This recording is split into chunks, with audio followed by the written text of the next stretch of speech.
Everyone, तो साहब बात करने वाले हैं जेई मेंस 2026 के बारे में। ठीक है, तो जेई मेंस 2026 के बारे में से इस वीडियो में से टोटल डिस्कस करने वाले हैं कि आखिर जो आपका एग्जाम पैटर्न क्या होता है, प्लस आपका एलिजिबिलिटी क्या है आपका, प्लस आपका कटअप क्या है, प्लस आपका जो सो जेई एडवांस जेई और जेई मेंस में क्या अंतर है, कितना स्टूडेंट्स जेई एडवांस पार्टिसिपेट करते हैं, जो सब फिर प्रीवियस 3 इनका जो ट्रेंड्स देखने वाले हैं कि आखिर जो आपका प्रीवियस में जो general EWS OBC SC ST का कटअप कितना गया था। ठीक है, तो टोटल इस वीडियो को आप शुरू से अंत तक देखिएगा, आपको टोटल पता चल जाएगा होम स्टेट क्या होता है, होम स्टेट ऑफ एलिजिबिलिटी क्या होता है, यानी कि कहाँ से आपको जो सो 12th करना चाहिए। ठीक है, तो टोटल इस वीडियो डिस्कस करने वाले, प्लस आपको पेपर का पैटर्न देखने वाले हैं कि क्वेश्चन का पैटर्न क्या रहता है, प्लस आपका कितना नेगेटिव पॉजिटिव मार्क्स रहता है, टोटल आपको इस वीडियो से डिस्कस करने वाले हैं। तो वीडियो को अंत तक देखिएगा। ठीक है, इस वीडियो को देखने के बाद आपको एक भी डाउट नहीं रह जाएगा। उससे पहले का चैनल पर अगर नहीं हो तो प्लीज चैनल को जरूर सब्सक्राइब कर लीजिएगा, ताकि आपका जो भी आपका 2026 से रिलेटेड है, 2027 से भी, ठीक है, आपका जेई मेंस आपका टोटल इस चैनल से आपको शुरू से अंत तक आपको काउंसलिंग तक आपको हेल्प किया जाएगा। ठीक है, इसलिए बोले चैनल को जरूर सब्सक्राइब कर लीजिएगा। तो बात करते हैं इस वीडियो में से डिस्कस करने वाले हैं, हमको जो यहाँ पे आपको शो हो रहा होगा। तो बात करें यहाँ पे सबसे पहले अगर बात करें तो जेई मेंस 2026 का अगर बात करें तो सबसे पहले अगर हम बात करें यहाँ पे आपका, तो आपका जो एलिजिबिलिटी, ठीक है, यानी कि जो आपका क्या आपका एलिजिबिलिटी क्राइटेरिया आपका, ठीक है, कौन कौन सा स्टूडेंट से आपको यहाँ पे ले सकते हैं एडमिशन। ठीक है, उसके बाद अगर बात करें सबसे सेकंड का कटअप, ठीक है, कटअप आखिर जो आपका कितना जाएगा कॉलेज का। थर्ड का बात करें तो एग्जाम पैटर्न, ठीक है, एग्जाम पैटर्न आखिर क्या होता है। ठीक है, तो इस टोटल विषय में डिस्कस करने वाले हैं, तो शुरू से अंत तक देखिएगा। भले वीडियो को थोड़ा स्किप करके देखिएगा, लेकिन शुरू से अंत तक देखिएगा। और प्लीज़ आप जैसे कमेंट जरूर लिखिएगा कि आपको सब कौन सा ईयर का एग्जाम मतलब देने वाला 2026 या 2027। ठीक है, और नेक्स्ट जो कौन सा टॉपिक पे आप क्वेश्चन वीडियो चाहते हैं कमेंट जरूर लिखिएगा। ठीक है, तो सबसे पहले अगर हम बात करें तो आखिर सर नंबर ऑफ अटेम्प्ट आप जैसे कितना दे सकते हैं। ठीक है, जेई मेंस का अगर हम बात करें, ठीक है, तो जेई मेंस का अगर हम बात करें तो नंबर ऑफ अटेम्प्ट आखिर जो आप कितना दे सकते हैं। ठीक है, तो नंबर ऑफ अटेम्प्ट का अगर हम बात करें तो आखिर जो आप जब 12th पास कीजिएगा, ठीक है, उसके बाद आप जैसे 6 अटेम्प्ट आप जेई मेंस का दे सकते हैं, और जो 2 बार आप जैसे जेई एडवांस का एग्जाम दे सकते हैं। ठीक है, यानी कि 6 बार आने की जो प्रत्येक ईयर आप जानते हैं जो आपका 2 अटेम्प्ट होता है। ठीक है, अगर बात करें जेई मेंस का तो आपका 2 अटेम्प्ट होता है, अगर हम बात करें जेई एडवांस का तो आपका जेई एडवांस जो आपका 1 अटेम्प्ट होता है। टोटल रिव्यू देखिए आपको जो आगे पूरा पता चल जाएगा। ठीक है, तो आपका जो प्रत्येक ईयर जो आपका जेई मेंस का अगर बात करें तो आपको 2 अटेम्प्ट होता है। एक आपका जो जनवरी में होता है, एक आपका जो यहाँ पे आपका एक एग्जाम का अगर बात करें तो आपका जो जैन में होता है।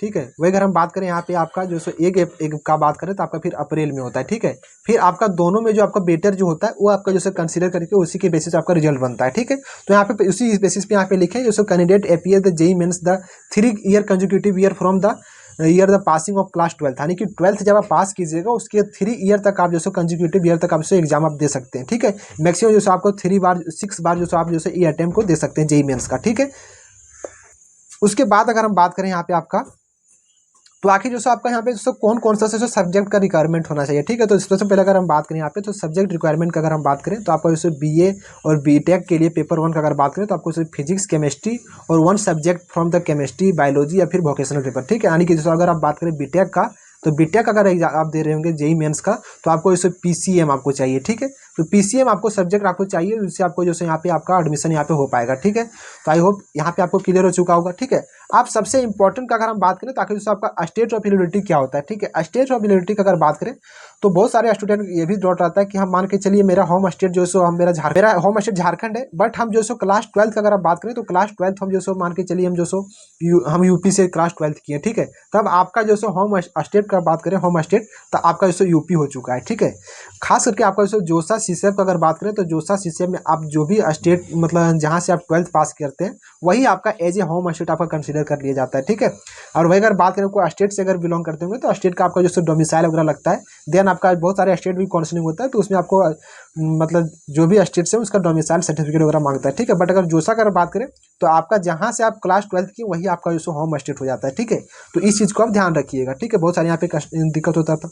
अब बात करते हैं आखिर जो आपको जो मिनिमम मार्क्स कितना चाहिए जेई एडवांस मतलब के लिए जो आपको, या फिर जो जेई मेंस में कोई भी NIT IIIT या फिर GFTI या फिर IT के लिए एडमिशन लेने के लिए। ठीक है, बहुत सारे ऐसे भी स्टूडेंट जिसका जो एग्जाम तो निकल जाता है जेई मेंस का, बट जो वहाँ पे अब वो आगे मतलब NIT IIIT के लिए जो क्लास 12th में भी आपको 75% और 65% का मार्क्स चाहिए। ठीक है, तो जैसे आपको इससे अगर बात करें यहाँ पे आपका जो NIT IIIT और GFTI का अगर बात करें तो आपको जैसे यहाँ पे अगर बात करें यहाँ पे आपका तो अगर GFTI तो अगर बात करें यहाँ पे जैसे अगर जनरल EWS SC OBC ठीक है। तो अगर स्टूडेंट होंगे तो आपको जो यहाँ पे क्लास 12th में आपको 75% मार्क्स चाहिए।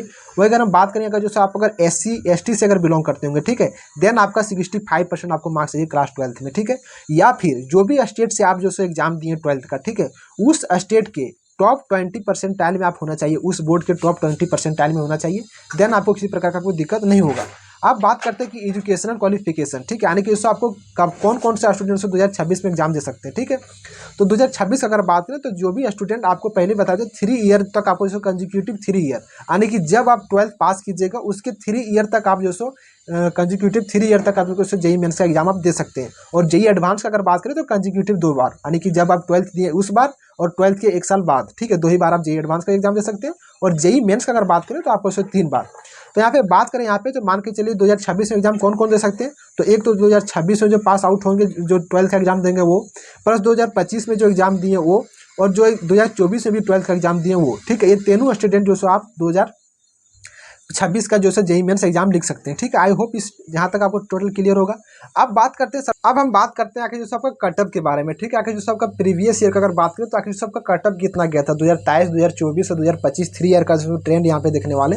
तो यहाँ पे आपका जो भी यहाँ पे आपका कटअप यहाँ पे आपका मेंशन है, ठीक है। ये कटअप अगर बात करें तो एक कटअप ऐसा बात नहीं कि इस कटअप को क्लियर करने के बाद आपको NIT, IIIT या फिर GFTI या फिर IIT जो आपको मिल जाएगा, ठीक है। ये कटअप क्लियर करने के बाद आप जो जेई मेंस के बाद आपको जो जेई एडवांस होता है, ठीक है।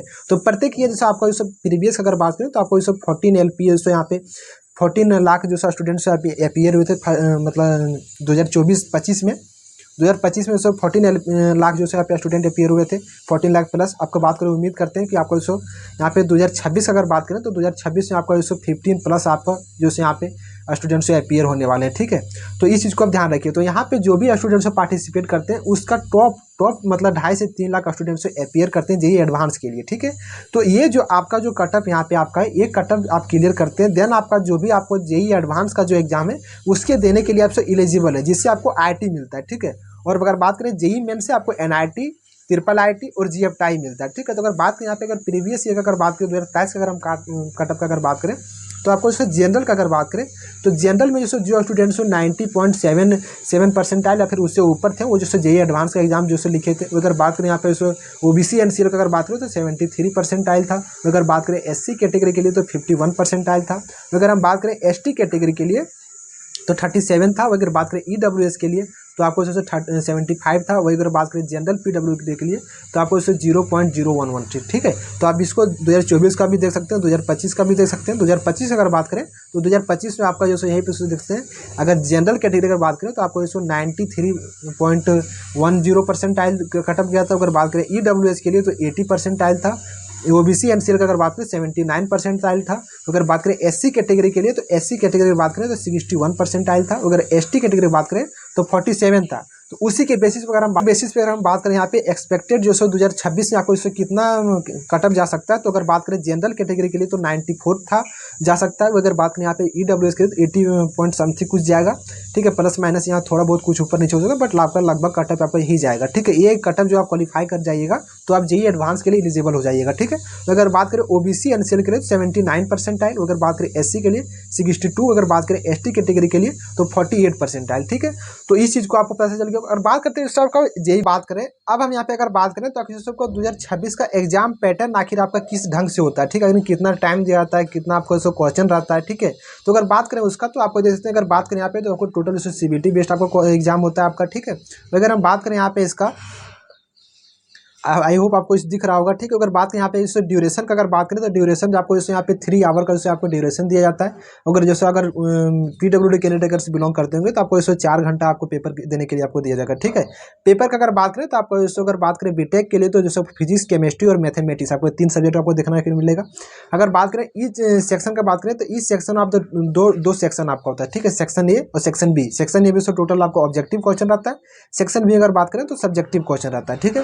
अगर बात करें देख सकते हैं सेक्शन में आपको MCQ रहता है। अगर बात करें न्यूमेरिकल बेस सेक्शन बी का अगर बात करें तो न्यूमेरिकल वैल्यू टाइप क्वेश्चन रहता है। आपको इसे क्वेश्चन दिया रहेगा, उसे आपको न्यूमेरिकल का उससे कितना आंसर आएगा उसको केवल टाइप कर देना वहाँ पे, ठीक है। अब बात करते हैं कि नंबर ऑफ क्वेश्चन आखिर से आपको कितना रहता है, ठीक है। तो नंबर ऑफ क्वेश्चन का अगर बात करें तो आपको 90 क्वेश्चन आपका जैसे रहता है। 90 क्वेश्चन का अगर बात करें तो आपको प्रत्येक सब्जेक्ट में कोई 30 सब्जेक्ट यहाँ पे क्वेश्चन रहता है। अगर हम बात करें सेक्शन ए का, अगर बात करें तो सेक्शन ए आपको जैसे यहाँ पे 20 क्वेश्चन अवेलेबल रहता है, ठीक है। वही अगर हम बात करें यहाँ पे आपका जैसे यहाँ पे ये आपका जैसे यहाँ पे खत्म है इसका, प्रीवियस में आपका रहता था कि आपको इसमें 10 क्वेश्चन देता था बट उसमें 5 बनाना पड़ता था, बट प्रीवियस ईयर से अगर बात करें तो आपको 5 क्वेश्चन देगा, उसमें से 5 में आपको इसमें 5 आपको बनाना पड़ेगा, ठीक है। ठीक है, तो आपको इसमें यहाँ पे 25 क्वेश्चन हो गया, तो टोटल आपको 25 क्वेश्चन रहता है, ठीक है। पहले आपका 90 क्वेश्चन रहता था, 90 में से 75 बनाना पड़ता था, बट आप जो सो आपका 75 क्वेश्चन है, आपको 75 आपको बनाना पड़ेगा, ठीक है। इस चीज़ को आप ध्यान रखिएगा। अब ठीक है, अब बात करते हैं आगे जैसे आपका जैसे यहाँ पे मार्किंग स्कीम क्या होता है, ठीक है। तो मार्किंग स्कीम की अगर बात करें तो प्रत्येक सही जवाब के लिए आपको जैसे 4 मार्क्स आपको दिए जाएंगे, ठीक है। अगर मान के चलिए जो भी आप आंसर दिए अगर गलत हो जाता है तो देन आपका जैसे नेगेटिव मार्किंग के तौर पर जैसे -1 कर दिया जाएगा, ठीक है। और अगर बात करें कोई भी आंसर अगर आप नहीं देते हैं देन आपका 0 मार्क्स ऑटोमेटिक से। टोटल अगर मार्क्स अगर बात करें तो आपको जैसे यहाँ पे 300 का मार्क्स आपका रहता है। आप प्रत्येक सब्जेक्ट का अगर बात करें तो 100 मार्क्स भी आपका रहता है, ठीक है। तो आई होप कि इस वीडियो को थोड़ा आपको पता चल जाएगा। अगर बात करें वहाँ पे मीडियम ऑफ क्वेश्चन का बात करें तो इंग्लिश, हिंदी, ठीक है, बंगला, गुजराती, कन्नड़, मलयालम, मराठी, उड़िया, ठीक है। आप टोटल यहाँ पे सभी यहाँ पे भाषा आपको देखने को मिल जाएगा क्वेश्चन का लैंग्वेज, ठीक है। तो आई होप कि इस वीडियो को देखने के बाद आपको टोटल आपका जो भी आपका डाउट होगा टोटल आपका A to Z आपको कंप्लीट हो चुका होगा, ठीक है। तो अगर कुछ भी अगर डाउट रहता है कमेंट नहीं बता पाए तो प्लीज़ कमेंट में जरूर लिख दीजिएगा, वहाँ से बताने की कोशिश करेंगे।